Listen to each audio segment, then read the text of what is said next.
دیکھیے یہ جو چاند گرن یا سورج گرن ہے،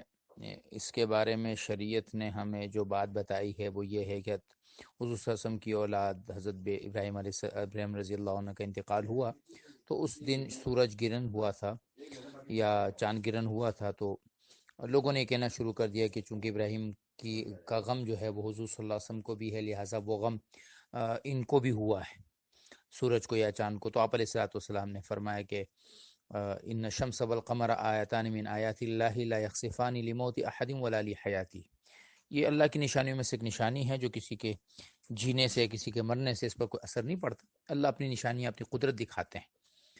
اور اس میں عمل یہ ہے کہ سورج گرہن کی باقاعدہ جماعت کی نماز ہوئی ہے، اور چاند گرہن کے بارے میں علماء کے اقوال ہیں، بعض کہتے ہیں کہ اس کو جماعت سے پڑھیں، ہمارے ہاں جماعت سے نہیں پڑھی جاتی ہے، گھر میں 2 رکعت نفل پڑھے، استغفار توبہ کے ذریعے سے اللہ کی طرف متوجہ ہوں، اپنے گناہوں کی توبہ مانگی جائے۔ باقی یہ جو چیزیں اس میں مشہور ہیں کہ پریگننٹ خواتین نہ نکلے اور معذور بچوں کو ریت میں دبا دیا جائے اور اس سے جو ہے وہ اثر پڑے گا، یہ شریعت کی نظر میں تو ایسی کوئی چیز نہیں ہے، شریعت اس سے خاموش ہے، شریعت اس کو نہ ہاں کرتی ہے نہ کرتی ہے۔ البتہ اگر کسی سائنس کے معتبر کسی ادارے کی طرف سے ایسی کوئی بات آتی ہے کہ جی یہ جو شعاعیں ہیں یہ آ کر اس خاتون کے پیٹ کے بچے کو نقصان پہنچا سکتی ہے، تو احتیاط کر لینی چاہیے اس میں۔ باقی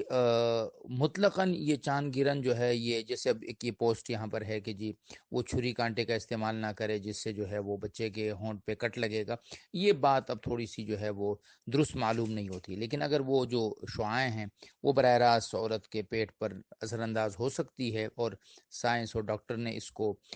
کہہ دیا ہے، تو اس میں احتیاط کرنے میں کوئی حرج نہیں ہے۔ لیکن جیسے میں نے شروع میں عرض کیا کہ یہ اللہ کی نشانیوں میں سے ایک نشانی ہے، اللہ اپنی قدرت دکھاتے ہیں، اس میں سب سے اعلیٰ اور افضل کام یہی ہے کہ ہم اللہ کی طرف متوجہ ہو جائے، خیروں کو مانگتے رہیں۔